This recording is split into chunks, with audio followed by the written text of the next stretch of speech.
Thank you very much, Mr. Speaker. And with your permission, I have a few questions for the proponent of the amendment.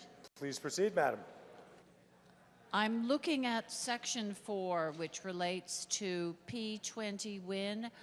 Can the proponent please tell me if this in any way alters the existing activities and/or structure of P20 WIN? Through you, Mr. Speaker. Representative Haddad. Thank you for the question. Through you, Mr. Speaker, I'd be pleased to answer. The Connecticut Preschool through 20 Workforce Information Network is currently mostly a voluntary arrangement. It's conducted through some memorandum of understandings, but it has been an interagency project that I think has great value. And what we attempt to do here is essentially to take the most essential components of what has already been constructed and to codify it. As way of continuing an answer on this, though, I would say that we had a robust conversation in the Higher Education Committee about our data systems, and I think Representative Cheeseman actually was a very strong proponent of ensuring the best possible and most robust environment for understanding more about how people move from the educational system into the workforce.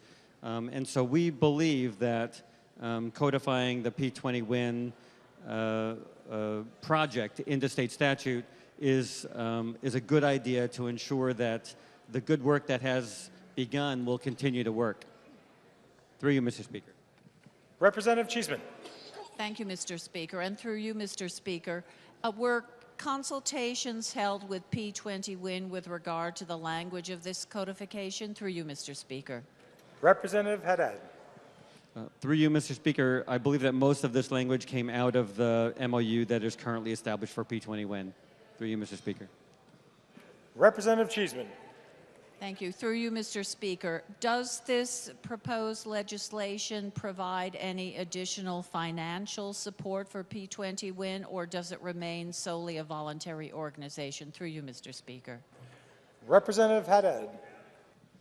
Through you, Mr. Through you, Mr. Speaker. No, this legislation would not provide, I don't think, any additional resources. I think that there are resources that are currently devoted through many of our state agencies to this project, and we anticipate that that will continue as is currently established. Through you, Mr. Speaker. Representative Cheeseman.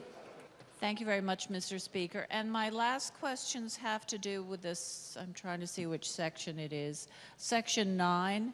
That establishes the Workforce Training Authority Fund, and there in the second part, all private contributions, gift grants, donations, bequests, or devices received by the fund, that the fund would be able to accept these. Is there a plan in place, through you, Mr. Speaker, to solicit such funds, gift bequests? Through you, Mr. Speaker. Representative Haddad. Yes, Mr. Speaker, through you. The responsibility of executing the